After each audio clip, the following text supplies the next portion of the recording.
I'm 50 shades of fucked up. I don't make love, I fuck hard. Welcome to holycastsofreakingpod with Charles, CherryDoom, and Chad. Laters, baby.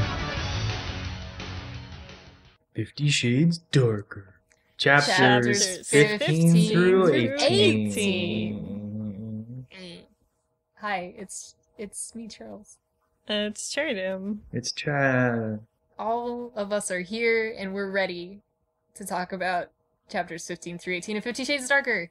Yes, so last time we left, let's see. Okay, many things happened. Oh, it was Holy a shit. marvelous end of a chapter. Can we just recap very quickly? She's I believe the word harridan. I gaze at myself in the mirror, hardly recognizing the gaunt, pink-eyed, blotchy-cheeked harridan staring back at me, and it's too much. I sink to the floor and surrender to the overwhelming emotion I can no longer contain, sobbing huge, chest-wrenching sobs, finally letting my tears flow unrestrained. Hey, that's how the last book ended. Yeah, it is. And isn't it just so coincidental and wonderful that we just happened to end on that wonderful cliffhanger? But now... How many times does that happen where she's like ended a chapter with Anna crying on the floor or something? I don't think it has happened seems like this that is... much. Maybe twice. Didn't that happen at the end of the... Did the garage thing end that way? Oh, no, she didn't. It didn't end off that way, though. She just was crying in a heap. Yeah. I feel like she's been crying in a heap in the bathroom in this book, either later or earlier. I don't know. Anyway, she cries. She's super sad because even though her boyfriend just proposed to her, she found out that he gave his extremely mentally unstable ex-submissive a bath. Yeah. And so now she's crying a lot. I'll look at that again. I don't know if that's, like, super crazy of a reaction. Well, then again, he says, don't. It doesn't mean anything. It was like caring for a child. A broken, shattered child. What the hell would he know about caring for a child, she thinks. But then she says, this is a woman he had a very full-on deviant sexual relationship. Shut the fuck up. Alright, anyways. I don't think it's a... I don't think it's a proportional response. Not because I think, like, you know, it's unfair to, like, be jealous or concerned about that sort of thing, but, they haven't really been dating that long, and like Christian gives her a lot of shit, so it really seems more like she'd probably just be like, what the fuck, and then she'd just be mad rather than like collapse into I like wouldn't be sad. I would just be like, fuck you, and I would leave. Yeah. Like like, doesn't that really seem appropriate, Christian? And then like leave. It's that sort of a thing. Chapter 15. Yeah, let's talk about it. This is kind of resolved immediately. Yes, it is. In 3 paragraphs. 2 full paragraphs in 1 tiny paragraph. Hey, Christian says gently as he pulls me into his arms. Please don't cry, Anna. Please, he begs. He's on the bathroom floor, and I am in his lap. I put my arms around him and weep into his neck. Cooing softly into my hair, he gently strokes my back, my head. Let's all coo.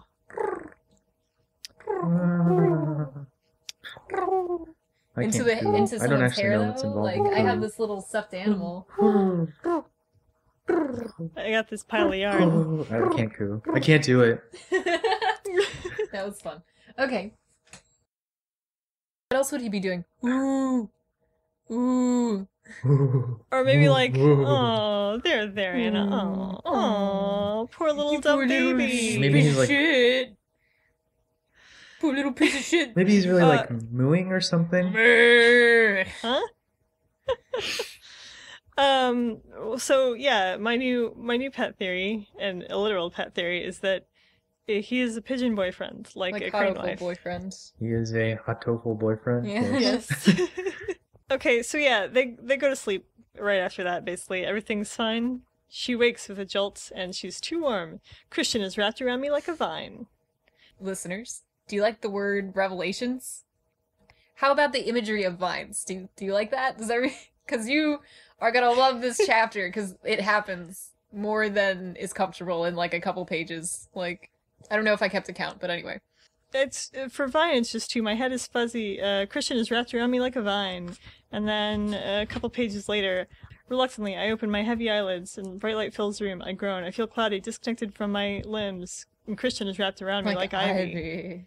Like ivy, but not like the literal, but like poison. So Christian used to say that Anastasia was completely unexpected.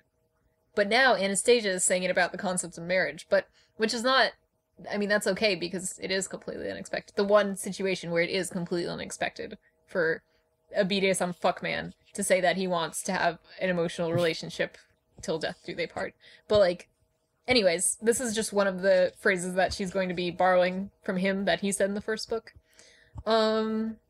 Speaking of which, she says 50 Shades of fucked up. Yeah, it is like poetry because the repetition of whatever. It rhymes. It does? Anyway, no, I'm referencing an interview with or behind the scenes footage of George Lucas talking about the Star Wars prequels, about how it's like poetry, you know, they rhyme. Yeah, that's exactly what it is like. She says 50 Shades of fucked up. Okay, thanks for, you know, reinforcing that. And then she asks herself as she looks out from, you know, wandering to the great wall of glass, I look out on the sleeping Seattle. The lights twinkle and wink beneath Christian's castle in the sky. Or should I say fortress? I press my head against the cool... No. Don't read that. Don't read that. But yeah. Yeah, go ahead, Chad. Yeah. So a castle is a fortress. What about the Disneyland castle? What Is that about a fortress? I don't think connotation so. versus denotation? I'm not saying like the imagery is like I understand the imagery that she is going for, but like the point of a castle is to be protected, especially a medieval castle, which is what a fortress was. Like castles were fortresses, towns were built around them to protect the people inside. Yeah. But a castle in the sky Poetic. That's true. Is more of a That's an anime. fantasy. It does not rhyme, yet it is poetry. It's a Don McLean song. It is. I know. I like that song. Kind of. Yeah. So in the book, Christian's castle in the sky, comma, or should I say a fortress, which is totally fine, but I would probably like to emphasize it. I'd make a sentence fragment there, like Christian's castle in the sky, period, or should I say fortress? It just feels like it has a bit more impact. Could I live here? Well, like, yeah, I think you could, given the fact that you've been fucking living there, basically, like, for a couple weeks. Yeah, she hasn't spent a goddamn... She spent, like, barely a week in her own apartment. My lips quirk up with irony, it says in this copy, instead of... that's a better sentence. Like, that's perfectly fine. I don't know why they changed that. They changed it to, my lips smirk with irony of this reality. Yeah, that's bad. Yeah, that's really bad change. So Christian wakes up from a nightmare, and he basically coerces Anna into sex. And like, I don't know if you guys read this and you're just like, huh, and you kind of skimmed over it, but it's like scary. Like, I said coerces. Yeah, well, coerce is maybe not strong enough a word. I mean, she says like, or like, yeah, okay. So coercion does happen. Yet I would probably, and by the way, trigger warning. She says no twice. 342. 343, you both can look in your book and see that she says no both times. On 342 she says no twice. He keeps going. Then on 343 he says you still have a chance to say no. But by this time she has been seduced. Yeah, except she hasn't truly been seduced because on 344 she says no again about not wanting to have an orgasm and he snarls yes. He doesn't just say, like, oh, why don't you just try it, sweetie? He's like, yes! And he makes her do it. Like, that grossed me out really bad. That's probably the trigger warning for this book. Like, I think that might strike people as normal. I think that's what bothers me about it the most. Like, the idea that, like, the man has control over your orgasm. Yeah. And the fact that he can do it, if he can do it to you, means that he's the one in power. This whole, like I said, that he coerced Anna into sex, a whiny babby. Like, he's basically like, do it! I had a bad dream you were gonna have sex with me. Yeah. Oh, God. He begs her not to leave some more. This is not as endearing as I know it's supposed to be. It's just so fucking... Okay, this is gonna get into some of my own... That's alright. ...prejudices against men that are based on stereotypes mainly, but, you know, like, I feel like there's a one reason that women read books like these is because the men are so much more quote-unquote sensitive and open than they experience in real life. So like a guy who's like saying, please don't leave, I need you. I feel like that's something that, you know, men don't really do or say. So like having him say this over and over and over is supposed to be like Completely making a fantastic woman's or something. swoon and be like, oh my god, the perfect man. And I'll fuck get that into this shit. another thing like this later.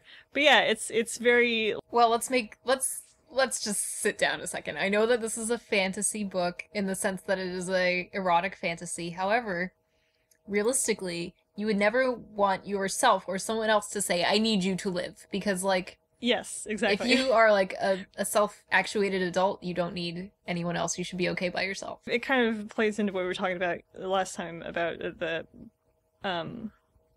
borderline personality disorder or dependent personality disorder.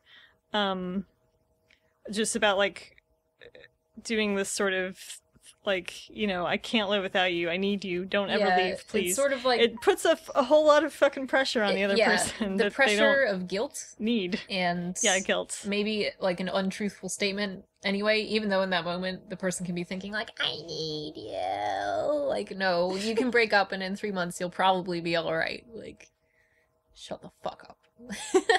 You were so precious to me, Anna. I was serious about marrying you. We can get to know each other then.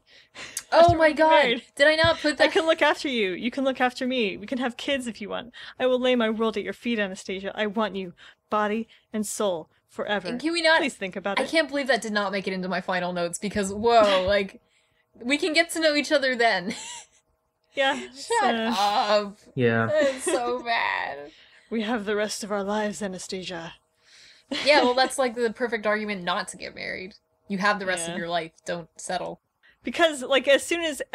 okay, he's definitely using this marriage proposal as sort of like a trap. Like, he's saying... it's leverage, like, yeah. It's giving her less opportunity or, like, less the feeling of availability that she can leave if she wants to. Like, if she's married, she's deeper entrenched in this, and she can't get out as easily as if she could if they were just dating. Yeah. And so he's, like, not letting her, you know, make this decision that she should be able to make by saying, marry me now, we can figure this out later. He's extremely manipulative. Yeah. He's trying to lock her into the relationship. Exactly. And, he does some other shit with this that's really fucked up later. Okay, 347. We get 3 big pieces of shit in a row. Here we go. Wrapped around me like ivy. Okay. Yesterday's revelations, again with the revelations. And then we have scoop me hair into a ponytail. Sorry, it should be scoop my hair in a ponytail. Anyway, scoop me hair into a ponytail. There's been so much hair scooping in this series. I just thought I would point it out again. And then there's this really good line. Hair is like a really long grain. You scoop grains out of a bucket. Yeah, like when you're at the Whole Foods and you go to the bulk section and you scoop the grains out. You get the barrels, yeah. But can you scoop it into a ponytail? Scoop it into the ponytail and put it on the scale. It rhymes, so it's poetry. Does somebody want to read this quote I highlighted? I'm tired, still reeling from all the disclosures of yesterday. Disclosures.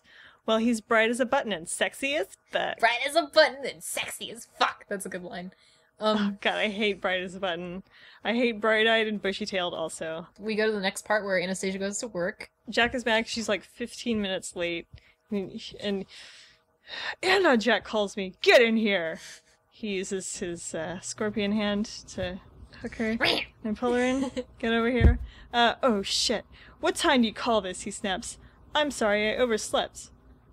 Don't let it happen again. Fix me some coffee, and then I need you to do some letters. Jump to it. Okay, so about these letters, Anastasia makes mistakes in that letter that she types up, and then she pretends that Jack is being really mean because he gets mad. There's only 2 mistakes in this letter! Like, are you fucking serious? Like, that is a problem. Like, if I was Jack, I wouldn't be, like, super angry, like, he clearly is being an asshole here, but I kind of would be like, why do I pay you? Like, I could do this myself, and you aren't even... And then also, what kind of confused me, she wants to know why he's stressed out and mad, but she didn't even read the letter she's typing or comprehend it, and I bet that it had the information necessary in it to discover such a thing. I think that his reaction is definitely too harsh, and I think that is what she's reacting to. I think if he had nicely pointed out the 2 mistakes, or say, hey, there's 2 mistakes in the letter, why don't you fix it? I think she'd be fine. But she's already pushing the overall mood. She was 15 minutes late, she didn't call, and in this day and age with cell phones, you can do that now. I don't know if E.L. James knows that. But yeah, but I feel like this office seems pretty slack. Yeah. Like in my job, I couldn't be 15 minutes late. I could if I called for me, but I don't know. Yeah, it's stupid. The letters with the mistake thing reminds me again of the movie Secretary. She would type up these letters that he had dictated, and she would give them to him to read, and then he would circle the mistakes in them and give them back to her, and he was really curt about it.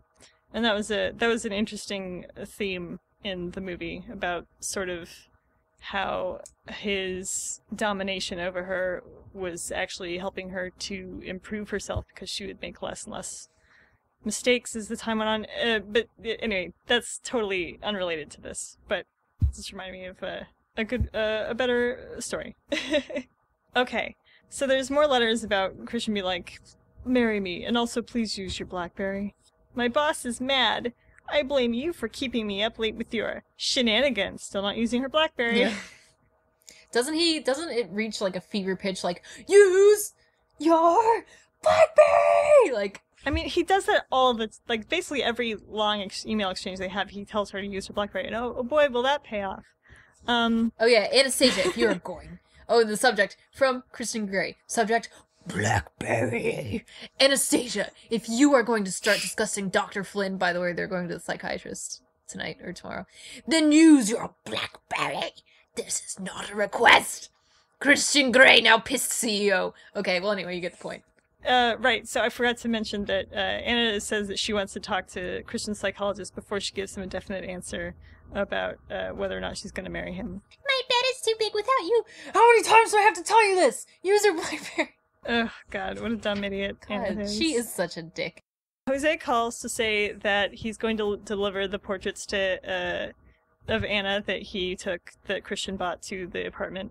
Jose, Ethan, Mia, and Christian all call Anna. And do these people not realize that Anna is at work and that she's not supposed to be taking personal... This is like where she does all of her non-Christian socializing. I can't believe this nonsense. Because, like, if all my friends called me, like, at work, this would not be acceptable.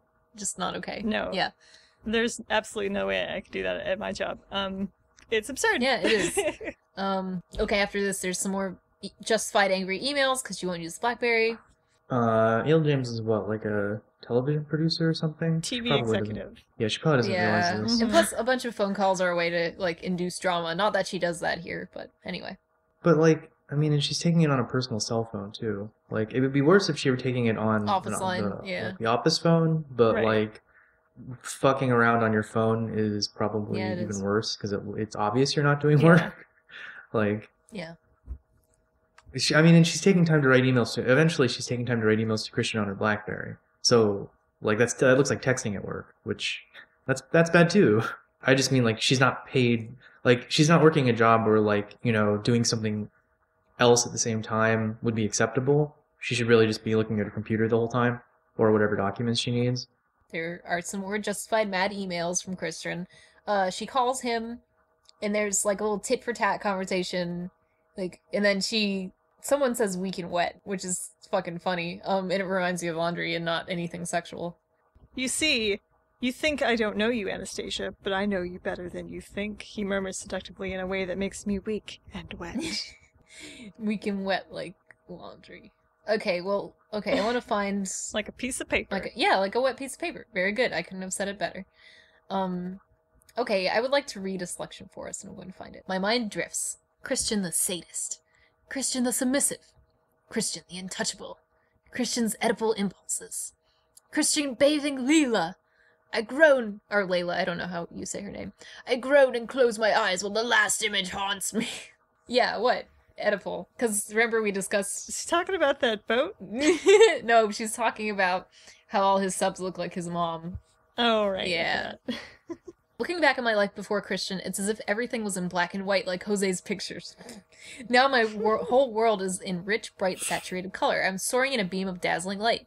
Christian's dazzling light.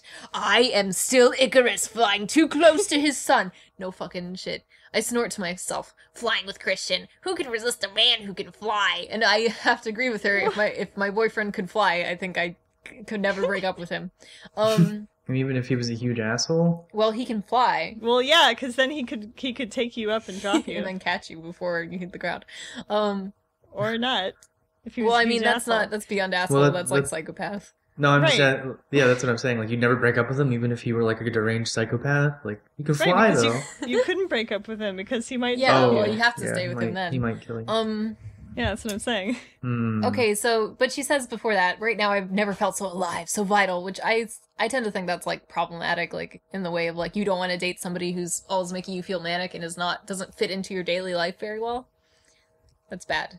Yeah. Okay, suddenly it hits her like a fucking thunderbolt. It strikes her like a thunderbolt. That's what he needs from me. What he's entitled to. Unconditional love. He never received it from the crack whore. It's what he needs. Okay, what fucking line of logic? Like, he's entitled to unconditional love. Like, what? From you? That's not what it is. Like, unconditional love comes from, like your parents, or, like, a dog, or your baby. Like, it doesn't come from your girlfriend. That's, like, conditional. It's completely conditional love. I just think that's an insane fucking thing to say. And then, after this, she says, he still needs to learn boundaries and little things, like empathy, and to be less controlling. Yeah, like, that's really... those are very... Oh, yeah, those are easy to fix. Yeah, those are small. Those are tiny, tiny little things. Actually, this your comment about the unconditional love actually brings up something. Like, at any point in like the last book, do they ever mention him ever having any pets? No, I don't think he remember does. it. I don't think so. Yeah, it sounds like his family didn't keep pets, like the Gray family. But I'm kind of surprised there's not a puppy Yeah, subplot didn't you mention or that? something. Yeah. That's another common trope in fan fiction is like, oh, what about this couple when they get a puppy or a kitten? Yeah, Oh, it's so and I dumb. hate it so much. was the third Anyway. book written as fan fiction, or was it written as a? It was all written as fan fiction. Okay, it was all okay. I don't know. Maybe they get a puppy No. eventually. Well, they and get a baby. The baby is the puppy. Anastasia says, my mind is in a flat spin. I have no idea what that means. That's just like a full spin, like just spinning like really flat fast. out. But like a flat Yeah. spin only in Yeah. one dimension, like a record, is what I thought. Yeah, I don't know if that's like a British thing to say, Could but be. like Probably. yeah, it's usually I think used referring to cars. Yeah, I like a flat spin is just a thing where you're, like if you fishtail really hard and you just keep spinning, it's like a flat spin. Jack's been mad all day at Anna, partially justifiably, because she's been fucking around on her email all goddamn day, making errors, being on the phone. And so he corners her in the office. Well, Anna, I think this might be a good time to discuss your misdemeanors. At last, I have you on your own. Now, are you going to be a good girl and listen very carefully to what I say? Chapter 16. Jack's eyes flash the darkest blue, and he sneers at the castle-leering look down my body. Fear chokes me. For a second, I thought that said lobby. Down my lobby. Fear chokes me. What is this? Anyway. So Jack tells Anna basically that he's the only reason she got her job, and basically that he had to bet to really talk her up to his boss. He says that she's been distracted, and I wondered, is it your boyfriend who's leading you astray? I've decided to check through your email account and see if I could find any clues. And you know what I found, Anna? What was out of place? The only personal emails in your account were to your hotshot boyfriend. And I got to thinking, where are the emails from him? There are none. Nada. Nothing. So what's going on, Anna? How come his emails to you aren't in our system? Are you some company spy planted here by a Grey's organization? Is that what this is? So, by the way, nobody knows that Christian bought SIP because that's embargoed information. So, I was kind of like, does he really have a leg to Santa for blackmail? Like, I thought everyone... But no, nobody knew that Christian had bought the company yet. So, yes, it does seem really suspect. And yeah, so the fucking thing where she wouldn't use her BlackBerry finally paid off. Like a gigantic payoff, too. Like, Holy shit, the emails! Oh no, what have I said? Ugh, like every fucking thing about spanking and being wet and all that shit. Jesus Good God, Anna, Christ. you dumb idiot. okay, so he accuses her of spying. We just read that. I don't know if he said that he called Gray, Kristen Gray fucked up the trip, New York. We talked about it last podcast. And then he says that Anastasia has to sleep with him, and he says it in the creepiest way possible. And he thinks I'd make a pass at you? Well, I want you to think about something while I'm in New York. I gave you this job, and I expect you to show me some gratitude. In fact, I'm entitled to it. I had to fight to get you. Elizabeth wanted someone better qualified, but I saw something in you. My dick. So, we need to work out a deal. A deal where you keep me happy. Do you understand what I'm saying, Anna? I don't understand why he's like, oh, he thinks I'd make a pass at you? Well, here I go. It was Yeah, like, that's oh, stupid. he thinks I'd make a pass? Well, your worst nightmare is coming true. I guess maybe. Check out this pass. I guess what he's saying is that like I'm not gonna make a pass. I'm just gonna extort you. Yeah, I see. And Yeah. then, Like I don't need to make a pass. I can just make you do what I want.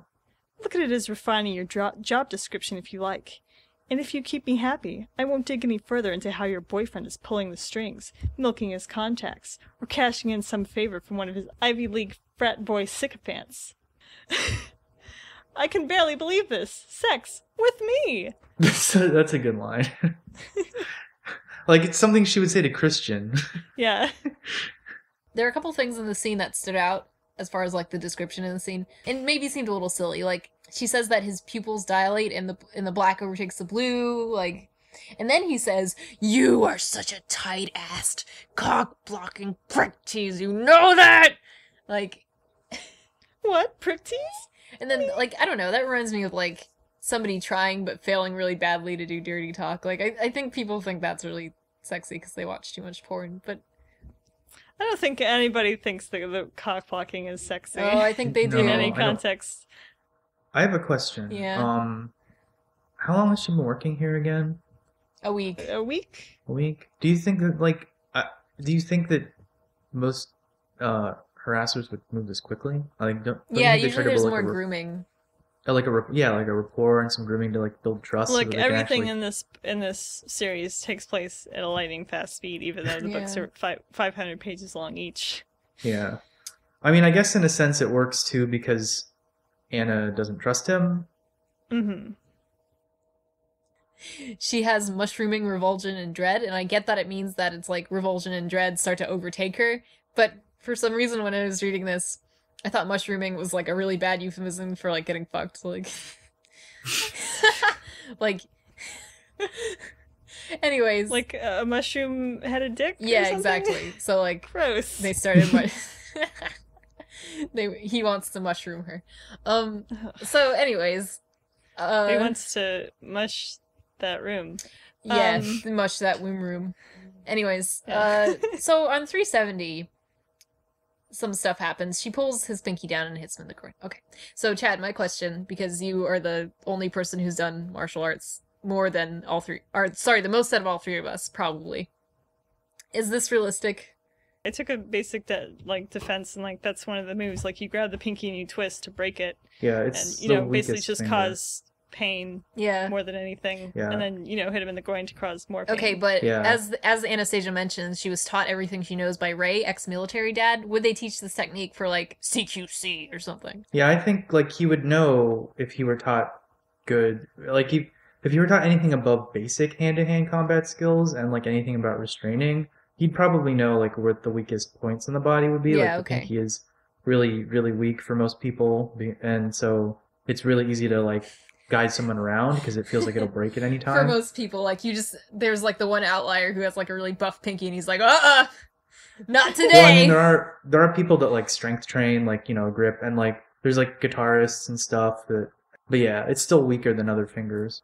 Ugh, I hate thinking about Yeah, I it. do too. Okay, well anyway. But yeah, moving also on. like the way that like I don't know, it's not just well described, but like the way that she describes bringing like the arm back, aside from the pinky thing, is like how you would like is that like arm bar that you like police do. So like or like sort of moving towards it. So like as a restraining move, it would be okay if she wanted to hold him, but she just goes straight for a groin kick. So. So I thought it was sort of cool that she doesn't have to be like saved by Christian.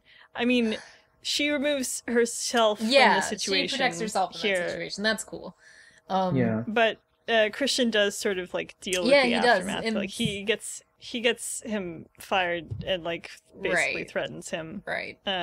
Yeah. So she runs out and she collapses on the sidewalk 'cause she's real hungry. She didn't eat today. That's the funniest part. she's like, I'm hungry. oh, I'm hungry. I run full tilt to my desk, grab my jacket and purse, and dash to the reception, ignoring the moans and curses emanating from the bastard still prostrate on the kitchen floor. I burst out of the building and stop for a minute as the cool air hits my face. I take a deep breath and compose myself. But I haven't eaten all day, and as the very unwelcome surge of adrenaline recedes, my legs give out beneath me and I sink to the ground. Oh my god, I didn't even register that. Okay, so that's why Christian and Taylor know something is up, because she just goes like, onto the sidewalk. Yeah, she just collapses. So he comes over, he enfolds her in his arms, which I doubted at the time that was a word you would use. Here's what it means: to surround or envelope, so that's kind of right. But description number 2 is to fold or shape into folds, so I choose to believe that he folded her into some beautiful origami crane and then asked her what was wrong. Okay, Anna, did he touch you? Only once. I feel Christian's muscles bunch and tense as rage sweeps through him, and he stands up swiftly, powerfully, rock steady with me in his arms. He's furious. No. Where is that fucker? Okay, so all of his muscles buffeting up at the same time and making him rise up is like a really funny image, which I wish that I had time to animate. Reminds me of in a couple of Metal Gear games when the president the senator dude like flexes and all of his the president ex-president in one of them, and then the senator another dude, like they flex and like their muscles pop out. Yeah. Exactly, just like. And then a couple times he's like, okay, just going through the scene, get in the goddamn car, Anna. And he fishes again to get his phone because he's a bear. She explains the blackmail situation, and Christian splutters the word fuck. Fuck! Fuck. I don't know. I'm not so sure you can do that.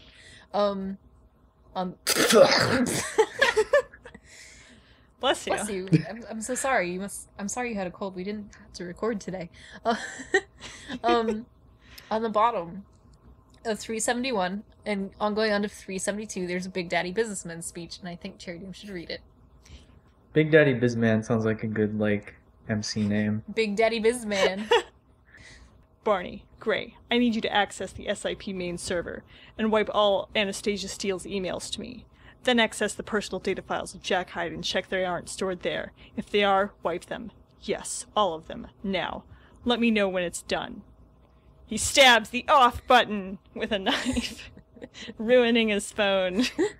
I like to imagine that it's just actually, like, the character Barney on the other end. So he's just like, oh, okay, Christian. Sure thing, Christian. I love you. Alright. He calls someone else. Roach, Gray, Hyde. I want him out. Now, this minute. Call security. Get him to clear his desk immediately, or I will liquidate this company first thing in the morning. You already have all the justification you need to give him his pink slip. Do you understand? Wow. Okay, well, anyways, right after that. So, earlier he said, get in the goddamn car, Anna. And now he says, get in the motherfucking car now! And I misread that as, get in the mother-freaking car now, because right underneath the word fucking, there's the word frisson. Another word that L. James likes to use a lot, and it's, right, yeah. So, get in the mother-freaking car now would have been a lot better passage. This is very angry Christian, all capitalized. This is very angry Christian. I've not seen him this mad before. Okay, so on 373, they found some more shit about Jack Hyde.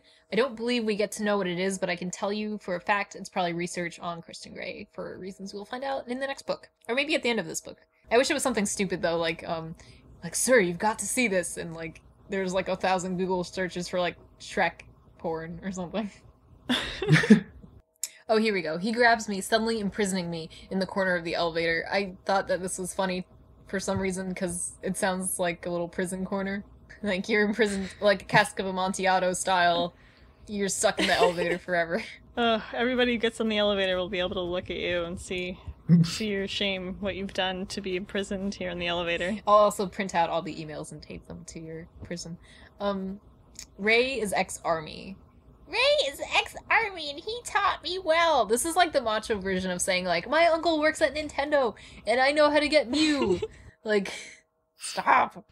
And then, 376. He makes it so that she has a job in the morning. Simple. See? He is master of my universe. Like, just gotta drop that master of the universe in there one more time. Also on 376, this is after they have sort of decompressed from this whole thing happening, and they're gonna have dinner. Mrs. Jones makes a mean chicken pot pie. And I'm saying that because it's spelled Potpie. There's no space. Not a chicken pot pie. A chicken pot pie. How do you read this, CherryDoom and Chad? Well, I'm a fan of pot pies, especially Marie Callender's pot pies. And yes, there is a space between pot and pie. So a mean chicken pot pie is how I would say what is written here. I might say a mean chicken pot pie. Pot pie. I spell pot pie as one word, and I say it pot pie. You spell pot pie as one word? Chicken pot pie, yeah. But I usually put if I were saying pot pie, I would put the accent on the second part. Pot pie. So pie. Pot. Yeah, Pot pot pie. pie. Pot pie. Chicken pot pie. That sounds like 3 words, but I'm really putting an accent on the second I one. get it. Pot pie. If you say so. Chicken pot pie. pie. Chicken pot pie. Chicken pot pie. Man, I haven't had a chicken pot pie in a Please while. don't say the word chicken Yeah. pot pie again. Pot I just pie. imagine pot pie. Pot pie. Pot. What if it's weed pie? Yeah. Yeah, Blaze drugs. it 420, Anna. Blaze it. Anna, blaze it 420. Laters, baby. Laters, Blazy. So Anastasia explains 376, 377.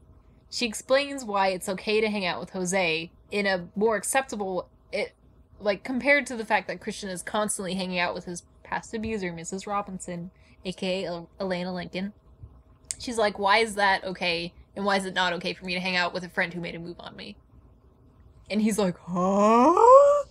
And it slowly begins to dawn on him that perhaps she has a point. Then on 378, Christian crushes Anastasia to him like an empty can of Surge. Then on 379, we revisit the womb room, and her eyes fall on the Chesterfield. And yes. I never heard it called that, but I suppose from the context that's a couch, so you learn something new every day. So she revisits the womb room. It just happens to be unlocked. And he comes in and he's like, oh, Yeah. are you looking? And at first it feels like he set it up. Like he just lets it slightly ajar so she would walk in there. But then he was like, I didn't leave this open. And that's when you know it's foreshadowing for something else. Keep that in mind. Ooh. Keep that in mind. And then she says something like, you're always mad at me. And then he's like, remember that one time this morning I wasn't mad? And she's like, oh, yeah. And like she forgets. Like that's like, oh, that's cool. I guess you're not always mad. Alright, so the next section, I'll let CherryDoom and Chad handle this because I want Chad to read in a nerdy voice, and I want CherryDoom to explain, and I will also give my commentary too. What's this? Always hungry for information, Miss Steele. That's a butt plug. Oh. But for you. For me? You buy new, toys for each submissive? Some things, yes. Butt plugs? Yes. Okay, let's stop for a second and talk about. So the butt plug has a handle, and like I didn't really know what to visualize. Is it like a bike handle, or is it like a slingshot, or is it like a beer and wine opener on the end? Is it like a multitasker? I think it means that it's just flared at the end, so you don't lose That's it in so the weird, butt. but you don't call it a handle. You call it a base, a flared base. Yeah, Right. a butt Unless handle. maybe it is like just so you can like kind of jam it in and Arr! jam it out. Or like you just Yeah. leave it in there and you pop a beer on it. Not that Christian would, but okay. And about the whole thing of new toys for each submissive, I read. Yes. Go ahead. There are some things that you definitely need new toys for everything. Metal toys, you basically need an autoclave. Metal toys that are going to be inside the body, such as sounds. Oh yeah, definitely. Or butt plugs, I guess. Yeah, basically anything that's going to be like inside Another person. but like not necessarily stuff for the mouth, I guess. see. Probably because, there's less likely to be Right. blood or, semen. But that can be hard anyways because like there's no one toy except maybe ball gags that would be the case. But yeah, definitely you either need an autoclave or you need to buy new toys to be super see. safe. I read an interesting advice column. I actually think it might have been Dan Savage's advice column back in the day. And I know a lot of people hate him now. I don't like him. I just had read his thing in the past. Somebody wrote in who was a lesbian and she was a top. She had a strap-on that she had bought with her partner, and she had to give up the strap-on when her and her ex broke up. And she was like, but like, I bonded with that thing. Like, I feel like it's an extension of me. And like, can I ask for it back and use it on a new person? And he was like, no. Like, because the person who gets penetrated has like the right to the toys, basically. And does the penetrated always get to keep the toy in every circumstance? No. No, definitely Really? not. I mean, I keep all my toys. They're all mine. Interesting. Okay. Because I was gonna say it's been. I don't think I've never heard that, except That was sort of the advice that was given. I mean, a lot of times, I mean, I guess, but that sort of puts it on the submissive to keep all the toys. Not so much keep them, but have like the right to them. I mean, for certain things, yes. I would say not so for a dildo, anything that you get to put a condom on. But let's say they didn't use condoms on it, because I assume not. I mean, you can boil it. Gotcha. If certain materials. But then What was this specifically a submissive instance? no, or no, this it just was a it lesbian was it was a couple? lesbian vanilla couple. But with a top and a bottom.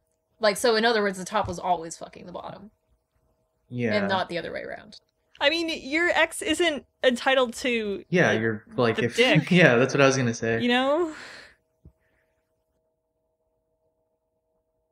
What I was saying was like if a man were in like the same sort of situation, like did he justify like why the bottom would have a right to the toy? Yes, he said because, and to be clear, I don't think there was any protection involved when they fucked. So, because she was the one being penetrated by it, it was okay for her to take it. And furthermore, it's sort of taboo to take something that has penetrated other people and then like fuck someone else with it, regardless of if it's been washed or whatever. Some people just don't like that. It's like trying to give someone an old pair of socks or something. Right.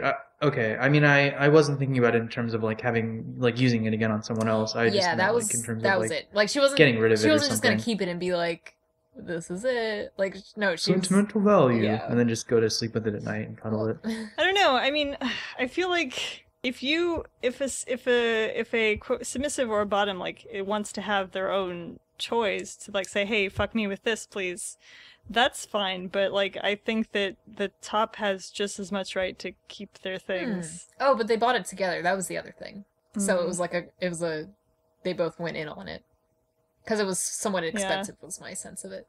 Anyways, but anyway, yeah, I thought we should talk about it because I am curious. And yeah, and people can write in, by the way, too, if they have opinions. And this? Anal beads. They have quite an effect if you pull them out mid-orgasm. This is for me? For you, This is the butt drawer? if you like. Don't you like the butt drawer?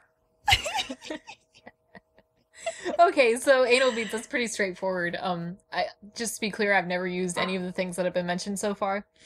Or ever, possibly. Not even a drawer? No, I mean, as far as... A drawer is not a sex toy, Chad. Hey, it could be. You could like put your Yeah, knee just in like, it. okay, well, you're and very... Rub Please. I on give the you- edge. Stop kink shaming. You're very creative, CherryDoom, I give you this. But, however, it is not marketed. Or you could be locked in it, like as like a Seinfeld Yeah, what type of thing. if you were in a relationship with like a really kinky magician Hey, that sounds and like great. instead of swords he just kept shoving dildos in the sides? That'd be great. I swear. And then one time there was a sword and you were like, holy shit, and that was part of the fun. Yeah, It was it was part dangerous. of the knife play. Anal beads, that's pretty straightforward. I know what those are. I haven't used them. I don't think I've seen them either, but it is what they say they are. I've never used them either on another Yeah. person or Yeah. myself. I don't know. They just sort of not. For some reason, like anal beads seem more like a sort of a. I don't know if I'm using this word right. A prurient thing than like a dildo or something. I don't know. It seems grosser. I know. That's you know. You mean like excessive? I'm not saying that like it it's seems kind of like too much. not I think maybe I'm thinking like the kind with the string. Like I'd be like, oh no, the poop's gonna get in the I string. see. That's yeah. Well, I think part of it is because the imagery of anal beads is a little close to defecation itself. yeah. Yeah, And that's like it's true. explicitly for like just pulling them out, and like it's like Mhm. little balls. So Probably, but this kind is not the kind with the string. It's like a silicone. Long, black, rubbery object made of gradually diminishing spherical bubbles joined together. The first one large and the last much smaller. So these are like kind of all Plasticky. attached to Yeah. each other. There's no string. They just like go right on. And that's That's sort of how... That's how they are now. There's not really like string now. I think there used to be, and they kind of fixed that. Don't you like the butt drawer? It's not top of my Christmas card list. Next drawer down holds a selection of vibrators. And the next... That's more interesting. Genital clamp. I'll just comment quickly. I don't know how a genital clamp looks, so I just imagined a spark plug, and I was like, no! Like, that seems like it would hurt. Some of these are for pain, but most are for pleasure. What's this? Nipple clamps. That's for both. Both? Nipples? Well, there are two clamps, baby. Yes, both nipples, but that's not what I meant. These are for both pleasure and pain. Okay, so to me, nipple clamps seem kind of vanilla. I never have tried it, but it just seems like one of those things that would be really easy to do at home, and somebody might not think anything of it, but then be like, "Oh my god, it was kinky all along." I think sure it's easy to do, but I don't know if people would be like, "Yeah, let's try this to spice things up." Maybe. I mean, you have to be definitely have to be a masochist. Well, if you go to like the sexy shop because you want to spice things up, and then you see that, like, if you're like, oh, I just want to buy the cheapest thing. Oh, okay, there are these clips, and and then your girlfriend is like, I don't like that, or something. I don't know.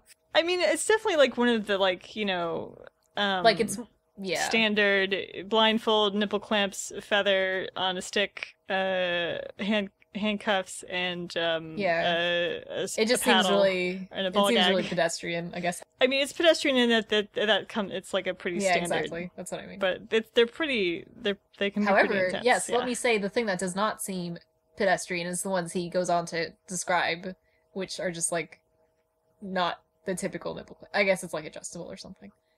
Right. Okay. Those are basically like little alligator clips, basically, and you can sort of. Ugh. There's a screw on the end that you can tighten, and so that they'll close tighter and tighter. Or you can make it so that they don't close quite as tight, so they don't clamp as hard. Okay.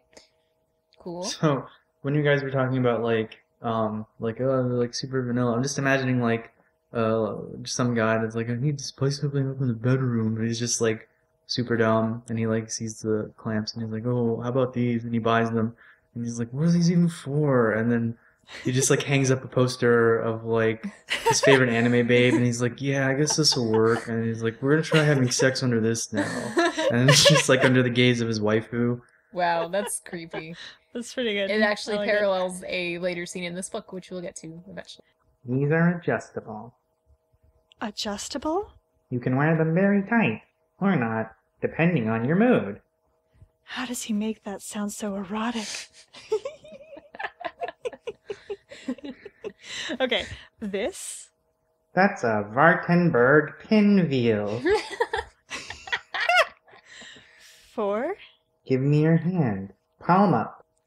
Okay, so I have never heard of this. A Warty wheel, a Wartenberg pinwheel. I didn't Google it either. I've never seen one used. So, do you know what this is, CherryDoom? Yes, I do. This is imagine a cowboy spur on a little pizza stick. Cutter that has spurs. A pizza cutter, yeah. It's real tiny though. It's like it's a medical instrument used to test nerves, basically. But basically, it's a wheel with a bunch of pins on it, so that you roll across the skin, and it's like a bunch of little prickly sensations. It's mainly for sensation play. Like, you would do it if you were blindfolded and, like, you weren't expecting anything, and then suddenly there's a bunch of pinpricks against your boob or whatever. Another thing that you can do that's really cool is if you have a violet wand, which is a static electricity generator, basically, you can set it up so that you have the submissive connected to basically a conduit, so that when anything metal touches them, there will be a shock. And so there's a bunch of really cool things you can do. It's one of my favorite things, but it's expensive, so I don't own one. There's these things called claws. They're like banjo picks, which are like sharp and metal. You put them on your fingernails, and people use them because like you put them on your fingers, and then it's like you got claws that you can like gently scrape. Yeah. And so if you like do that with a violet wand, it like you're making electric shocks on them with your hand. You can do it like on the scalp. It feels really cool. Ooh. So that works really well with Wartenberg pinwheel, because like it's like these little electric shocks running along your body really fast. Yeah, that sounds good. It sounds really cool, actually. It sounds fun to try. Yeah, it's one of the coolest. Is things, it so, like painful though? Do you know, or is it just like? It depends how you can. It's adjustable. Oh, I see. Intensity of the Oh, that's scary. generator. What if the generator's on like super high and you're just like, Pikachu? It just hurts really bad. Pika play. Pika play. Speaking of which, let's keep reading. Okay. Imagine that. Over your breasts. There's a fine line between pleasure and pain, Anastasia. Clothespins? You can do a great deal with clothespin. Is that all? Oh, that's me. Oh, wait, no, that's you. Sorry. Oh, yeah. Wait, is it? No, I don't know. Hold on. Yeah, no. Wait, hold on. D.L. No. James's shoddy writing strikes again. You can't tell Let's who's just both talking. say it. Okay. Yeah. Alright. Is that that all? No. I pull open the fourth drawer to be confounded by a mass of leather and straps. Appears to be attached to a ball. That's new. Ball gag. Keep you quiet. Soft limit. I remember. But you could still breathe. Your teeth flap over the ball. Have you worn one of these? Yes. To mask your screams? No, that's not what they're about. Alright. Okay, pause. So, I also have never used ball gag. I guess I've seen them, like, in stores and stuff. I don't know if I've ever seen them in real life at someone's house, though. That's, yeah. But anyway, You've been in the same house as one. My house. Oh, cool. Alright, I should go look at all your stuff. They remind me of Pokeballs, which is why I was like, oh, how topical. Like, or well... Oh, that'd be cute. Because it's red, sometimes. So if you only see the red or white side, if indeed it is two-tone, it's like a Pokeball. And I swear to God, there must be a Pokeball ball gag, and if there's not, it should definitely be in the Pokebound mod that comes out. Oh, yeah. It's about control, Anastasia. How helpless would you be if you were tied up and couldn't speak? How trusting would you have to be, knowing that I had that much power over you? That I had to read your body and your reaction rather than hear your words. It makes you more dependent, puts me in ultimate control. You sound like you miss it. That's what I know. You have power over me. You know you do. Do I? You make me feel helpless. Bending down, I fish another item out of the open drawer. Several cuffs attached to a bar. I hold it up. That is a spreader bar with ankle and wrist restraint. How does it work? You want me to show you? Okay, spreader bra. I know what it is. I've never used it. I've never seen it used in person. Like, as I might if I was on a club or something. Seems pretty straightforward. I think of it as like when you put like a pull-up bar into your house, except it's got cuffs. Yeah. Because it spreads. The whole point. Okay. Oh, you mean because it's adjustable? Yeah, I assume. Are they all adjustable or are some not? No. Some Okay. are just a bar and that they just spread keep out? you spread. Yeah. Not that they spread. So it sounds like what it is. It just Yes. keeps you spread eagled. If you Yes. have two, spread eagled. If you have one, maybe your legs or your arms, whatever. Usually your legs. Just keep your legs open so Keep you your can legs keep open. being fucked. Get fucked. All right. Anyways, okay. So that's the end of Toy Chat. Talked about all those toys. All those descriptions were fairly accurate. That's all right. Anna wants to fuck with this spreader bar. She's curious about it. But Christian does not want to do it here in the red room. He wants to do it in the bed. And he says that, I want you in my bed, not in here. Come. Why not in there? Anna, you may be ready to go back in there, but I'm not. Last time we were in there, you left me. I keep telling you. When will you understand? My whole attitude has changed as a result. My whole outlook on life has radically shifted. Jesus Christ, dude. I've told you this. What I haven't told you is, I'm like a recovering alcoholic, okay? That's the only comparison I can draw. The compulsion has gone, but I don't want to put temptation in my way. I don't want to hurt you. All right. There's so many things wrong. Is he saying he has PTSD because she dumped him because of this? Maybe? That's so stupid. And then, okay, just wait a second. Just help me understand. Okay, he's saying he no longer has the compulsion. And yet he must have the compulsion if he's like a recovering alcoholic. Because you're always in recovery. You're never not an alcoholic. You're never not an addict. You just have to keep yourself away from it, right? Right. Yeah. So why is he saying that he no longer has the Maybe compulsion? Compulsion is different than temptation. Right? But compulsion... For alcoholics? But he says he doesn't have the compulsion anymore. Right. But you that's what always I'm have it. Do- Oh, but I see what you're saying. That maybe what he's trying to say is you always have the temptation, but you're not always compelled to do it. Right. But that seems to be a bit contradictory if he's compelled to do it when he's in the fucking room. I don't know. Anyway, I guess that's just semantics, unfortunately. I feel like it is just E.L. James making a bigger deal out of this than it is, trying to make it more dramatic. Yeah, we trying can talk to about it. make it more mystical, I guess. More or... like forbidden. Let's put it that way. Yeah. Which is strange. Like, can I just take a second and note, like, I don't think E.L. James has a thing for caning, because she so ardently avoids it in the book. Mm-hmm. But yet he's like really obsessed with it, right? So why all the focus on it like this? That's weird. I just don't understand. I think that whipping and caning is like the dark side of BDSM for James. But like it's not. No, I don't know. Like I mean, it could any of these things can be, but I think whipping and caning is like hardcore corporal punishment, especially for children.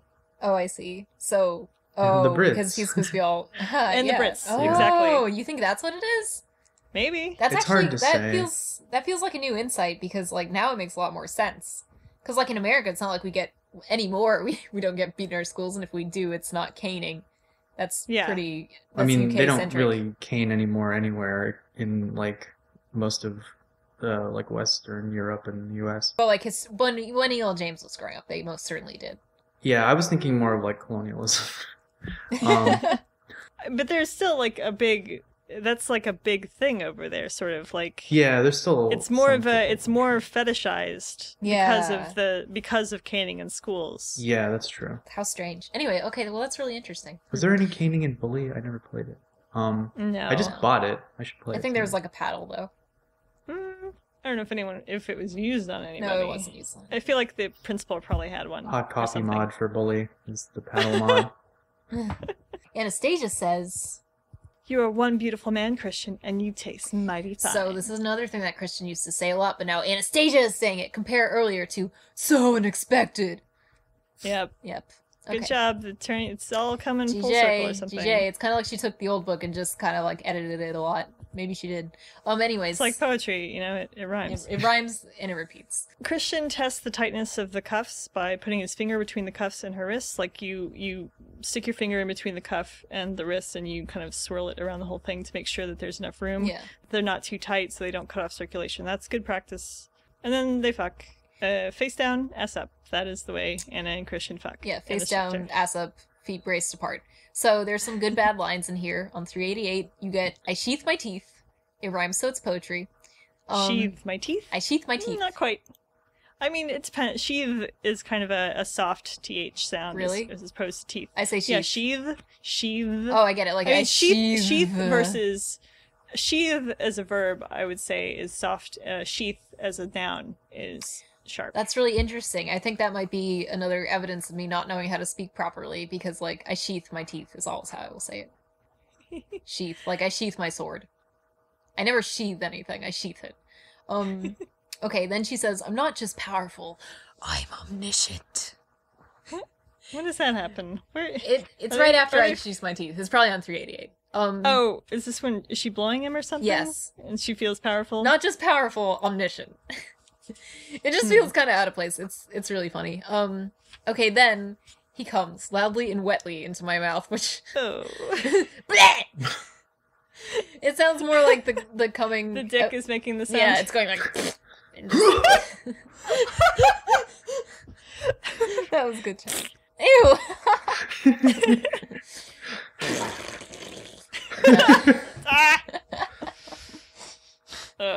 Anyways, okay, so on 390 he says, the good thing about this spreader is it expands. Like, that's, and I thought that was what the word spreader bar means, was that expanded. But anyway. Right, not all spreader bars expand. This is like Christian's like imagining he's like the hero in a movie, and he's delivering a one-liner before he strikes down some enemies with his spreader.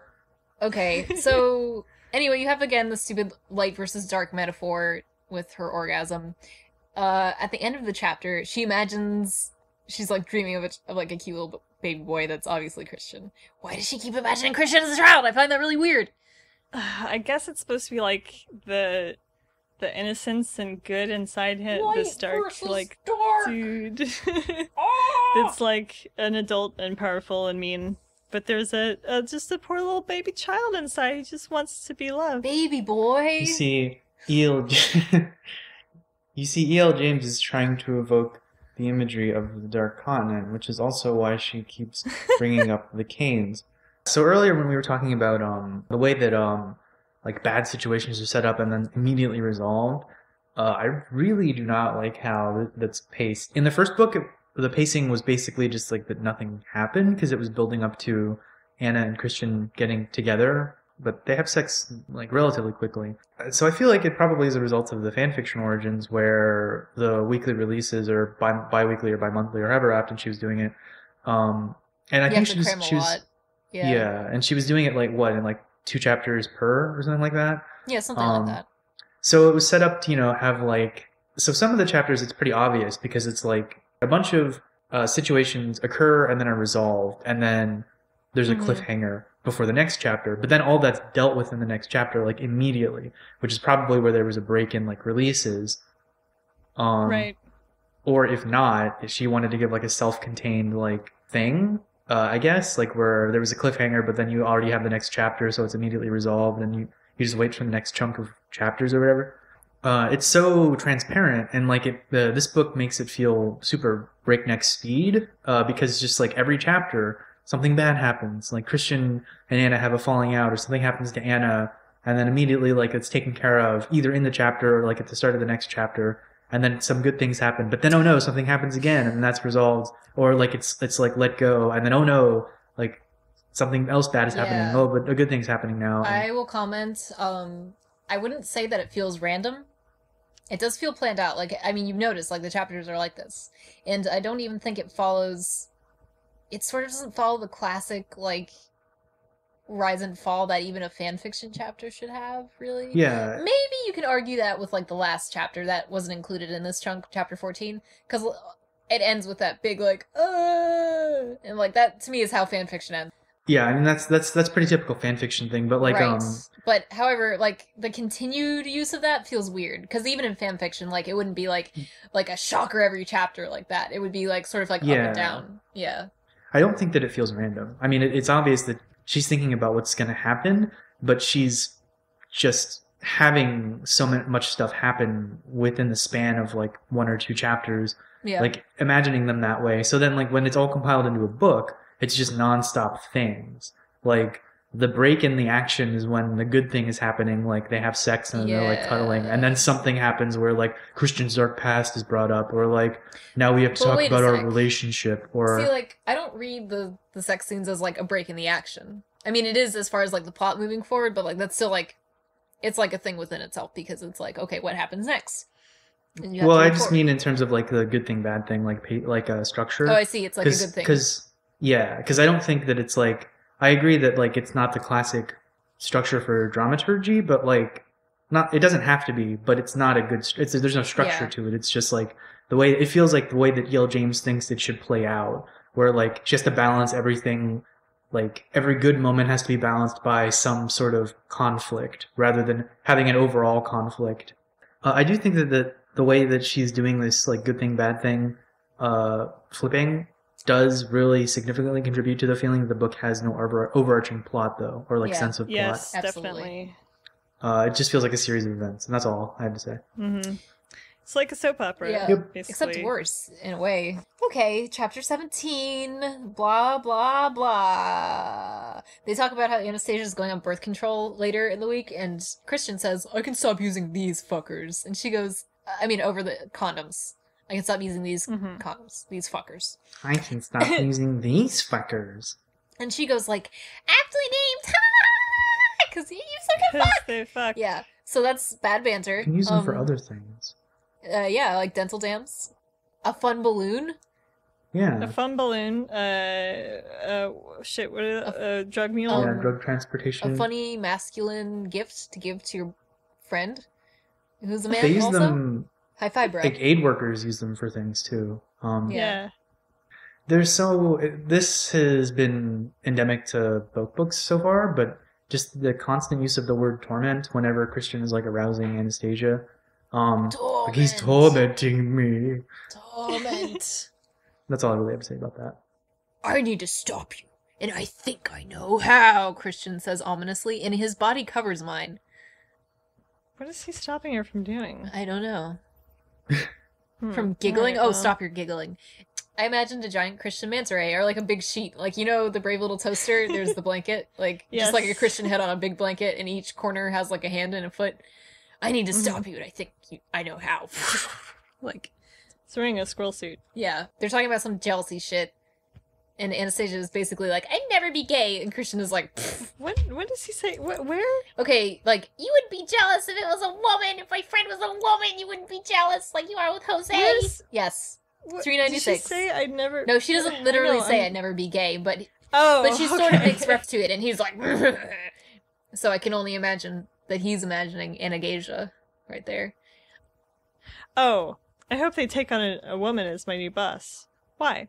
Well, you're less likely to object to me going away with her. What's so funny? His lips twitch as he starts on his omelet. What's so funny, I ask? You are, eat your granola. So, like, I guess he's like, twitching his lips. yeah. He's like, hoo, hoo, yeah, Ugh, two chicks. so same stupid. Maybe he's time. laughing at the idea of a woman having power in a company. No, Maybe. but Roz is his vice president, so I don't know. But His vice vice president. Yeah, okay, gotcha. Christian offers to take Anna shopping. Shopping, an insistent marriage proposal. Every girl's dream. Wow. That's my dream. Yeah, he says, in fact, I'd love to take you shopping. Shopping. I hate shopping. But with Christian, maybe it won't be so bad. I hope if this gets made into a movie, There's a montage. we have a Pretty Woman montage. Just the actual, like, a shot-for-shot remake of the Pretty Woman montage in Seattle. Yeah. Big mistake. Anna finally gets to drive her new car, but Christian doesn't want her to have music on. What? Like, he's like, can I please turn on the radio? Can we have the radio on, I ask? I want you to Oh, yeah, 'cause concentrate, he says her to sharply. focus. God, like, I can't imagine. What a fucking turd. This is so fucking He's an shitty. asshole. Yeah. Yeah. Just, He does relent on this, though. Yeah, it's true. But anyway, because he's like, oh, well, it's so high tech, you have to do it. Like, he's like, you can play your Yeah, she's iPod, like, oh, you can put your iPod your in here. CDs, your MP3 player, your phone. Your MP3 discs. What? That's what he says? It's hilarious. Yeah. Remember MP3 discs? You could put like 80 songs on a disc. Do you mean like a you CD? put, I don't 200 understand. songs on a disc. Oh, wow. Yeah, because it's like the way that it works is that it's the megabytes rather than the length. Right. So MP3 you need disc. Exactly. folder structures and stuff. It's just a CD Yeah. that you burn. You rather use it as a storage disc rather than as an audio disc. Okay, so they settle on the police. What's everyone's favorite the police song? Mine is Don't Stand So Close. Yeah, I don't really know much of the Police's discography, sadly, which is bad because I actually like the Police, but I also like Don't Stand So Close to Me. Although I was tempted to say that Bruno Mars song that sounds like a Police song, which is actually a song that I hate. I couldn't bring my favorite police song to mind because it's too similar to some other police songs, but the song is called Can't Stand Losing You. And it goes, I called you so many times today. That's how it opens. Good song. And I guess Sounds it's all like- true what your girlfriend said. Christian. Okay, let me get the chorus. You can call it lack of confidence, but I don't think it makes much sense. I can't stand losing. That's how it goes. I don't think I've ever heard that one. It's not as commonly played on the radio. Did you know that John Constantine's original character design was based on Sting? That's why he looks like Sting in the show. Okay, I thought this section was weird. They go from this weird, like, oh, he's ordering me around, that sucks, but it's hot. But my dad taught me how to drive. Like, what is the... Why would you associate your quote-unquote stepdad with, this kinky drive man? I didn't think it was... She's done this before Yeah, when she she sure thought about has. her happiest day with Christian and also her dad at Disney World. Yeah. It's weird. It's Had weird. to talk about Oedipal. Yeah. Electrical. For some reason, Kinky Drive Man sounds like some sort of like Toshiba or Sony product. Kinky drive man. Yes. L. James is still a bad writer. This ties back into like the torment thing. She's still really like stuck on her catchphrases. I am imagining that she thinks they're really something special, or she's just got such a deep emotional attachment to her creations. Really, what I'm thinking of in this instance is 50 Shades of Fucked Up, which comes up like every other chapter or like every chapter now. And yeah, so like rather than, having them talk like real people, where, Christian says like, I'm 50 Shades of Fucked Up. And then from then on, they just refer to him as being like deeply emotionally disturbed or like other ways of saying the same thing. Anna just keeps saying, you're 50 Shades of Fucked Up. Like the nickname thing is one thing where she keeps calling him 50, where like, I don't really believe anyone would come up with that as a nickname, but like, Nope. If that's what she's trying to do, that's fine because it's not the same thing. It's like, a pet name or whatever. But like constantly using the same words over and over again because that's like what she likes or whatever, or she has a short memory between writing chapters. It's really bad. I happened to happen upon some fan fiction the other day because I was doing research for the podcast. It is 50 Shades of Grey fan fiction, a fan fiction of a fan fiction. And these nifty catchphrases are reproduced in this fan fiction, so I think it is a thing. Like, I think that might be common, but done very badly here. Just give like a little meme for everybody to latch on to and be like, oh yeah, okay, like I like it, and if I say it, everyone else will know. It'll be like a beacon so that we can all track each other. Yeah. Like, okay, this is gonna, everybody's gonna hate me, but this is kind of a thing with the Homestuck fandom. Yeah, I was about to say, I bet this is about Emma's Pain Adventures. There are like certain phrases that are sort of unique to the comic, and so people will like distill a character down to like this one phrase, and they'll say it all of the time. Say like, "Hey, I'm doing this character. See, I'm using the thing that they said in the comic, so that means that this character is this character." So and like instead of actually like trying to write like the character, they're just repeating phrases that they have heard. There is so yeah, that's a very fan fiction-y thing. Though I've never read Twilight. So I don't know if like she does anything, if she does any Twilight shit in here. No, she can't because it would be too obvious. But she doesn't reproduce any of the phrases that they use. But I mean, when she first did it, and I mean, I guess we have to read that. I don't think so though, because Edward. Except for like the dreams she has, I guess. Oh yeah. She doesn't really have those dreams anymore. Oh so yeah, I think that's actually interesting. Microphone. I forgot that she had those dreams, and now she totally doesn't have them right now. Not so like spirited as those early ones, like coveralls in a room. Like that's not. Yeah, a premonition of darkness. Yeah, a hallway with lights, fluorescent lighting. Yeah, it's not like that anymore. So Anna goes to work. Jack has left the company, and Anna gets his job. I refuse to believe this could ever happen. She has no experience at all. She's been there for a week. She's a fucking intern. She immediately gets to sit in Jack's office. I'm so fucking mad about this. She's not just an intern. She's an intern who made mistakes writing a letter that was, like, really normal. Like... Well, he's gone now, so he probably never had a chance to report that. Like, I mean, okay, like... She's been working there a week! She's supposedly like just taking his place for the moment, but like how could she possibly know like what he's supposed to do as an editor? Like she just got here. There's like, so many other women in the office who have superiority over her. Yeah, like any other personal assistant maybe. Yeah. Anyone who works in the pool or whatever of desks that are not offices.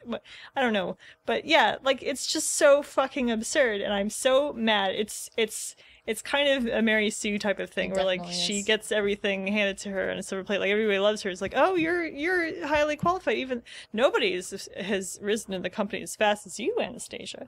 You're amazing." You're God, I'm so fucking mad. I know. I can't believe this shit. Okay. Right. Ethan and Mia both show up to take Anna at lunch because Anna accidentally double booked her lunch date because she's got so much going on because everybody won't stop calling her at work. So she can't go because she's got a new job. She's got to go to a big business meeting. So Ethan and Mia both show up and Anna's like, "Oh, you two should take each other to lunch, huh? Eh?" And then so it's just setting up this fucking weird, incestuous, gray, Kavanaugh fuck quadrangle. I don't know. Yeah, I see. It's like it's where weird. Ethan and Elliot are dating Mia and Kavanaugh and sex Kate. Sex angle. Yeah. Oh yeah, and then Anna. Well, she's not related to anybody. Yes. She's she may be. Lone wolf. She's the somewhat sister of Kate. Yeah. But yeah, it's all just too weird and fucky, and I mean, I guess that's sort of how it was in Twilight, because they were all in incestuous foster family. Yeah. I mean, not really. Yeah, not because exactly. they were vampires. It was just their cover story, but still, it looked pretty weird to everyone. Everyone.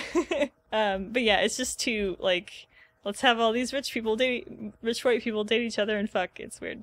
Oh yeah, Anna gives Christian a gift before they go to Dr. Flynn's, We'll hear and this will be a future payoff. later. She was like, don't open it till your birthday. By the way, Christian's birthday is like tomorrow or something. Yeah. Or in a couple days. Christian's birthday is soon. And there's a party and Anna's gonna go. It's later. It's later now. So, speaking of laters. Yeah, so when Ethan says goodbye to Anna, he says laters. Has that caught on as a thing? Has somehow... Yeah, he was just in Barbados with Elliot. Oh, he was probably saying it all the goddamn time. To who? Kate Ethan. and Ethan. Because Ethan was there too. Laters, Ethan. I'm gonna go fuck your sister. Like, I don't know, it kind of feels like Yale James may just think that's how all young people say goodbye or something. Well, she mentions it like, oh, it's, did you learn that from Elliot? Oh. And he was like, yeah, it's pretty cool, huh? I guess I Yeah, I missed don't know that. if it's Sorry. later on. Yeah, it's not right now that he says it, but I wonder, Yes. I think this came up when this first happened, but like, I wonder where, did she just like overhear this at one point or something and just like go, I mean, it is a thing that people say. Yeah, but- it's just not really common. I mean, I know it's a thing. I think it might be more British. Yeah, it's just like a weird affectation to like have catching on. sounds I just really think she white. thinks it's something that cool young white kids say. Right, Yeah. that's what I think. Laters! Yeah, we talked about it. Ad It nauseam. sounds like, it is like, it's more of like a cutesy thing to me. Like, I think it's a big daddy businessman who wants to seem cool, but he's not, and he's aging. He Maybe. gets I think in he his can probably convertible. just buy cool. He probably doesn't need to like affect stupid speech, and he seems like Well- really against that sort of thing. Yeah, but he's demented in so many ways. Anyway, All right. So they go to see Dr. they Flynn. do, and it turns out he... Christian's psychologist. Who knows? Psycho. Turns out he's not an armchair. Sorry, guys.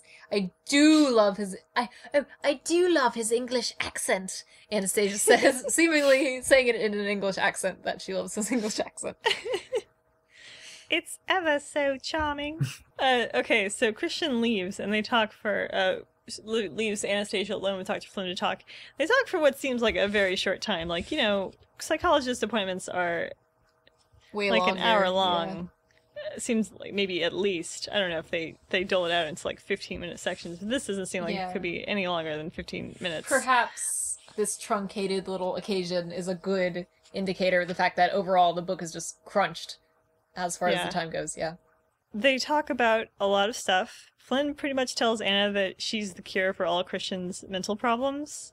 He's like, he talks about like a lot of personal stuff. I guess Christian agreed to it, but I mean, still, like, confidentiality thing. Yeah, I don't know. actually think that this is outside the bounds of like I feel like Flynn is still violating his confidentiality. He absolutely is, yeah. Like this is Like, even if Christian says, hey, tell her everything. yeah. Like Okay. I mean, I don't know. I guess if Christian's doing it, it's probably okay, but maybe. But I feel like Dr. Flynn would probably still feel like maybe he Yeah. shouldn't do it. Like, Yeah, if he was a Yeah. good doctor, he wouldn't do it. yeah, I mean, like Basically. this is a girl that he's been dating for like 2 weeks. If anything, they would go to group therapy, and then there would be some, like, a little bit of disclosure about issues. It wouldn't be like Yeah, this. like the way to do it. Yeah, I feel like he would be there. Yeah, you would want Christian to tell her himself. Yeah, Like, he, Yeah. tell That's her the about healthy that. way of doing it, not Or like do you want to tell her about this? And then Yeah. Christian would say yes. Yeah. you don't want Whatever. to just like give someone like all this dirt immediately, like, and then go because like later well, we can talk about this later. Like later, Christian's like, "What did he tell you?" Like he's like And a then- little yeah. panicked, like which totally Yeah. makes sense. Like, yeah, this also this whole thing. CherryDoom mentioned that Flynn is like propping up Anna as the cure for all of Christian's mental problems or whatever. This also plays sort of into the like old and pretty bad trope about like fixing or changing people, which is a pretty common thing in like a lot of fan fiction and stuff, where the character appears and is like, "Oh, you've solved all of my problems, like all of my deep vulnerabilities," We finally cured them all because of you doing pretty much nothing. Flynn like even has a line that's like, "You've made more progress in 1 week than I have in more," and and it's also sort of tying into this whole like love conquers all trope, which is pretty old. I mean, it's totally okay in like a lot of cases, but like it's sort of this is like a really stupid deployment of it, I think. Yeah. It's like, and it's so heavy-handed, where it's like, Christian never had any love. I'm giving him love. Whoa, fix it. Oh, fix it.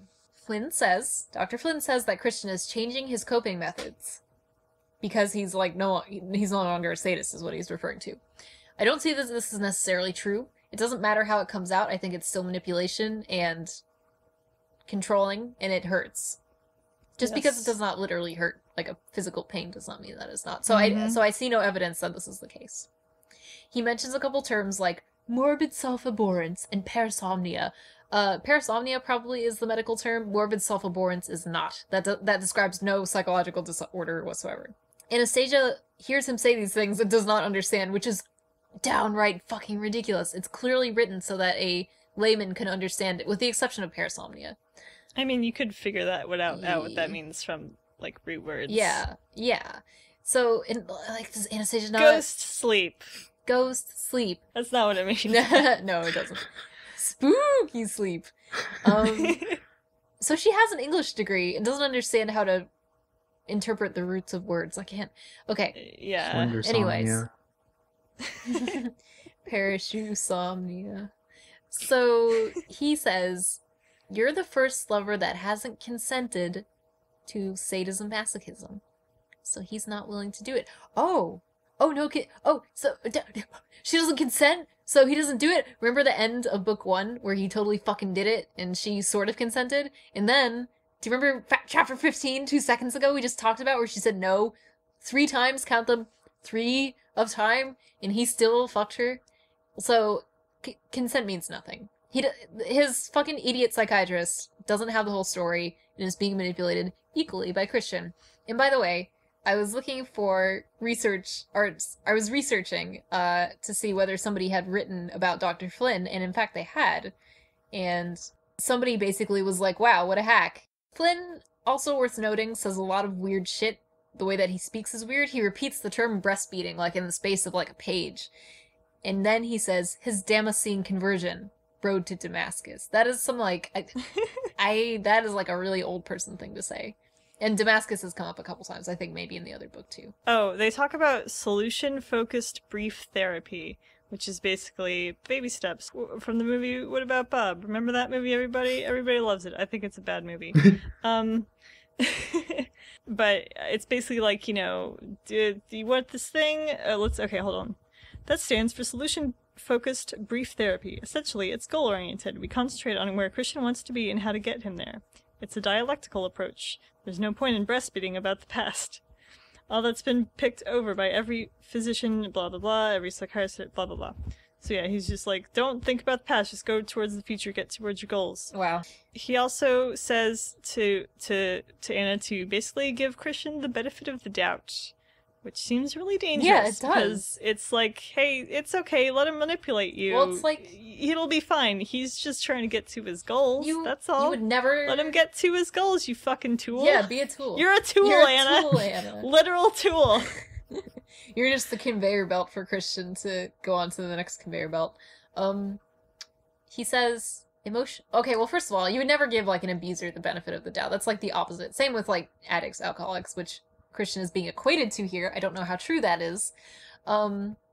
Emotionally, Christian is an adolescent, says Dr. Flynn, and I couldn't agree more. Yeah, I think this is all really bad in terms of the actual writing. Because rather than like trying to, explore these things like Christian's nature or his character, rather than trying to feel them out or write them out, we have this authority figure, like psycho therapist, like just laying it all out for the reader. We're just going like, this is Christian's character, here's everything, and it's like extremely lazy. It's just a lot of exposition. It's really just sort of blatantly exposing this whole quote unquote road to redemption thing. But it's also just like being severely undercut by the same guy who's saying like it's not really like that. And he's just saying like, Christian's a big baby, he's too hard on him, so Christian thinks it's like some sort of ultimate redemption, but it's really, really, really sloppy and not interesting, actually. Like, I don't know, I guess E.L. James thinks this is something that was really interesting. That's why she wrote it and kept it in. Yeah, I was kind of like, oh, good, we're finally going to get some interesting shit from a psychological standpoint, but not really. No, not at all. It's that simple. And that's what we're working on now. Of course, there are obstacles. His haphophobia, for instance. His what? I gasp! I'm sorry, I mean his fear of being touched. Like, I don't understand why... Why is that Anna's shocking? like, yeah. Like, you just don't know what it means, obviously. What does she think? It's dumb. Then, on the way back, they talk about some stuff briefly about, like, what he said. And then Jose calls, and is clearly sad about Anna and Christian and asking if it's serious. And Christian agrees to let Anna hang out with Jose. Ugh. The whole, like, subplot with Jose and Christian and, like, their weird posturing is so gross and weird, and I hate it. Christian is hearing from Anna that, like, she's basically shutting Jose down and be like, yes, Jose, it's serious. And so Christian is like, well, okay, I guess I can let him hang out. I don't even know why. There's no reason for Jose to even still be a character. Like, he should just be out of the book entirely. I mean, I guess it's so there's like some sort of equal pressure from suitors of Anna. But he's such a non-presence. Like, there's other... I know, exactly. There's other characters she could use. It would be better to make Ethan a competitor or something. Well, it leads to these really funny points in the book where maybe Jose shouldn't be there, but he is. And we'll get to it in probably the next episode. Oh God, yeah. All right. Okay, Christian has tried every therapy and none of them work. Not a one worked for Christian, and that's like a classic sign of somebody, like, either you didn't find the right therapist, in which case I have a lot of sympathy. Not even CBT. Yeah. This is a fun BDSM psychology joke. Because it stands for cognitive behavioral therapy, but it also stands for cock and ball torture. Yo! So anyways, but like that's kind of a classic case of like either you have a very severe problem, which I don't know if he does other than being a sociopath, or you just don't want to be in therapy, which I think is more likely. The rancor in his voice distresses Anastasia. Well, a Star Wars creature in anyone's voice would upset me too. What was the rancor? Was that the big fluffy? He's like It's the huge chain thing under Jabba the Hutt's place that Luke has to fight. He's blobby and he looks like a poop. Oh, okay. With teeth and hands and feet. He's like big hulking brute, big teeth. Okay. Yeah. Stop motion. Christian says, "Oh, like one talk with a doctor, and now you're an expert." And I don't think that's a misplaced criticism, either of Anastasia or of many people in life. I think a lot of people do that. They talk to a doctor one time, and they're like, "Oh, well, yeah." Or like, I went on WebMD, blah, blah, blah, blah. Like, I'm an expert. Chapter 18. All right, so like right after they go to the psychiatrist, Kristen's like, "Let's celebrate hearing about." Oh no, they're saying let's celebrate about getting a new job. So Christian drives them out of town and like basically out into the country, perhaps to murder her in the woods. But no, just to take her to a house that he wants to buy her. A Mediterranean-style house of soft pink sandstone. It's palatial. So he wants to buy her this house, basically, and marry her. But he wants to tear it down and make it all modern and cold. But Anna convinces him to just make it some eco modifications and keep its warm charm. This is a metaphor for them. You see, Anna is the classic soft pink lady, and Christian is the cold gray man. But Anna will teach him to be old-fashioned and soft, while still having his business sharp. I don't know what the you guys get it, right? You guys see what she's doing here? Yes. Okay. I do. How does the view figure in? The house? Yeah, into the metaphor. Their life together, it's great. No, I meant the view from the back of the house. Oh, that's Anna's butt. Okay. Okay, so the house, it sounds alright. But I think it's collateral to make Anastasia say yes to. Yep, definitely. He does the whole like. I mean, this is the second time that he's done the whole like Simba's dad thing, where he's like, "This will all be yours someday." This will all be yours. Only this time there's someday. actual nature that he's referring to. First she thinks, kids! Then she looks at the art and she goes, horses! She doesn't say, like, I imagine my cute children romping through the house that look like us. And she doesn't go like, oh, I could put a stable there. Like, I think back on my youth with the horses. Like, it's just bad writing. I don't know. Kids! Horses! Kate! Tennis! She's also like the horses thing too. She's like really fucking petulant about like, I hate them. I took riding lessons. I never want to see the four-hoofed beasts again. Never again. Man, for someone who, you know, was supposedly middle class, Lower. Yeah, If she was like upper, lower like, middle yeah. class, she sure rode a lot of horses. Yeah. I guess maybe she was like on a poor farm or something. Probably not though. I think this might be a Britishism. Yeah, about how definitely. all British babies have ponies. I've got a pony! Do they? No. No, but I mean, English writing is definitely a thing for posh people. They go to a tower with a club inside that Christian owns. They drink Cristal, and eat oysters. What is Cristal? Cristal's an expensive It's champagne. Okay. Oft referenced in like hip hop in like the early 2000s, mid 2000s. Oh, It's cool. fallen out of favor because Because no one drinks it. I'm sure people still drink it, but the only reason that it's expensive is because it's expensive. I mean, there's a new drink taking its place. I'm sure. Yeah. Like a new... Patron or Yeah. Grey Goose or But something else. Cristal's whole thing was that it was just like an exclusive high-end item, like Gotcha. just like, you know, excess, like that was Excessive. Cristal's thing. Gotcha. There's probably no reason for Kristen to even drink Cristal because I don't know. Well, but Christian Cristal. Crystal. Crystal Stasia. Like, given that he is into like fine wine, Cristal's not that old. So like, I mean, it is, but like, It's not like an established... yeah, he probably just Like had Pinot like Noir. really, really expensive bottles he could pick from. And by the way, this club is the Mile High Club in Columbia Tower. Is that like that weird Seattle Needle thing? No, it's not. No. I know nothing because I don't live there. Alright, but why is everything a pun? The Mile High Club? Clearly to do with fucking. That's It's on not this- an uncommon name for clubs that are really high up. It's on the 76th story. Why isn't it on the 69th story? Okay, your turn.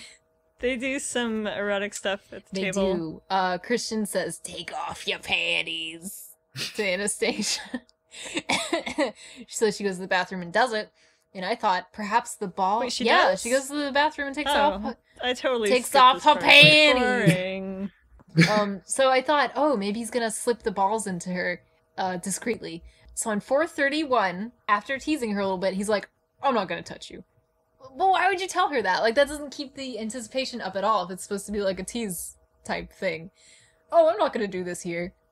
No! Like, the whole point is that he could, and that he might, and like, maybe he will. Not like, no. Mm-hmm. Like, definitively telling someone no, that's not how you build anticipation.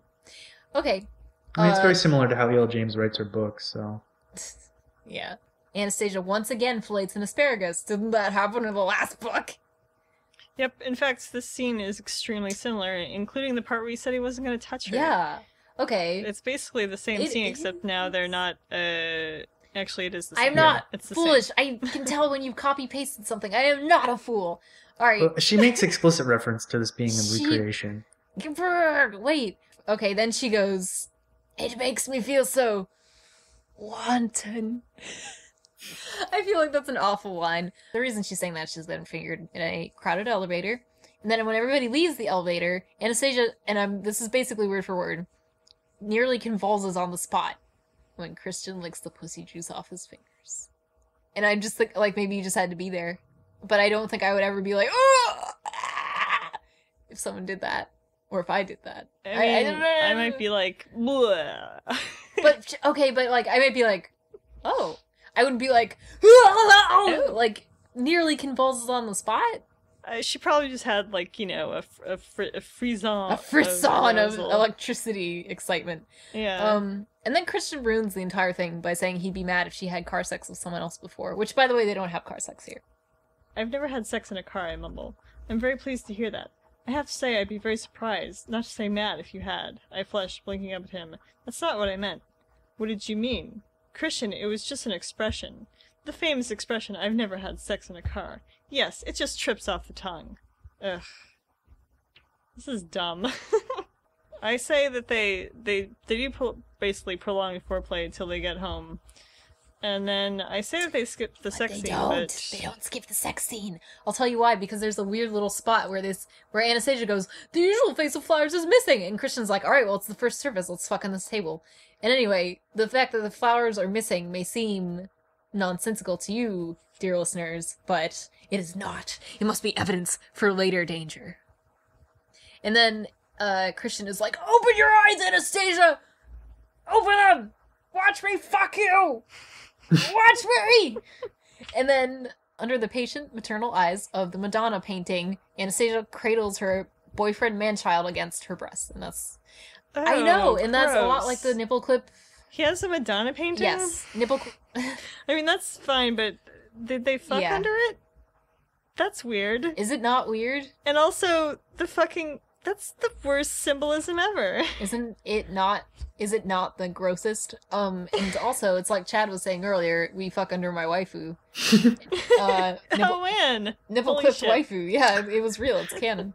Anna thinks about the gifts she's going to get Christian for his birthday. And, while Anna is getting her incredibly thoughtful gifts, which, spoiler alert, she's just giving Christian a bunch of his own things. She's looking for the tie from the cover of the first book so that she can, because that's her favorite tie. And she finds a box in his drawer with a bunch of sexy photos of his previous subs in erotic positions in the red room. Black and white, of course, because they're classy. No! But she kind of dismisses this, and I won't come up till later. Yeah, it won't come up till later. And, like, I don't know. It was sort of, like, it's one thing, it's okay to have this, but it was, like, there, in their room, like, out. So that's kind of not okay. Kate finally calls. She's back from Barbados.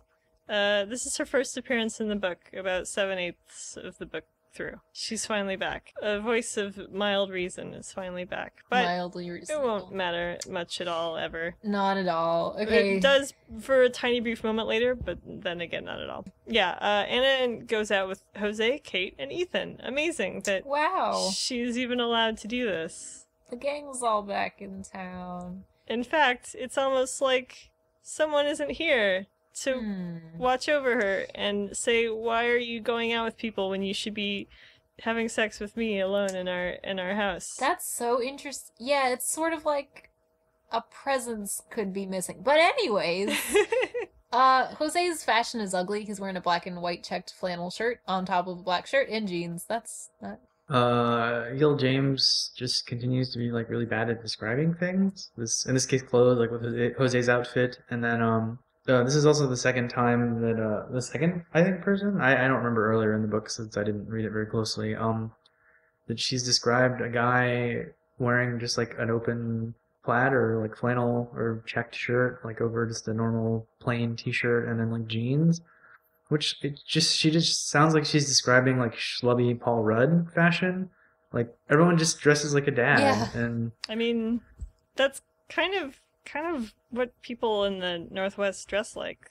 I mean, like Yeah, not it is. like hipster fashion dudes, but like just normal dudes. Like I remember when we were in California eating with Roosevelt, there was some guys in flannel shirts, just regular dudes with trucker hats. It seems pretty standard. Open? Were they open over plain t-shirts? Like no. Yeah, Oh. pretty Yeah, much. yeah, that's Okay. classic trucker style. I mean, wait, were these truckers?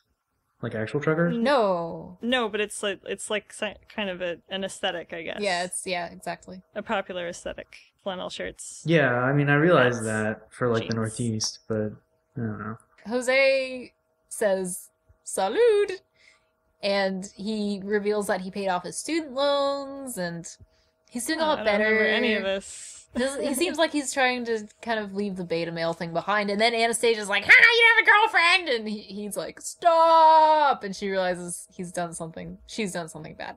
No hot babe to keep you busy. Last time I saw you, you had half a dozen women hanging on your every word. And none of them are woman enough for me. Oh, sure. Jose Rodriguez, lady. Oh, you fucker. See? Yeah, she's so fucking mean. I don't even want to really go into it, but anyway, it's long story, that's what happens. Okay, Kavanaugh Inquisition comes back to haunt us. Chad has a note here. I was curious about his loan situation.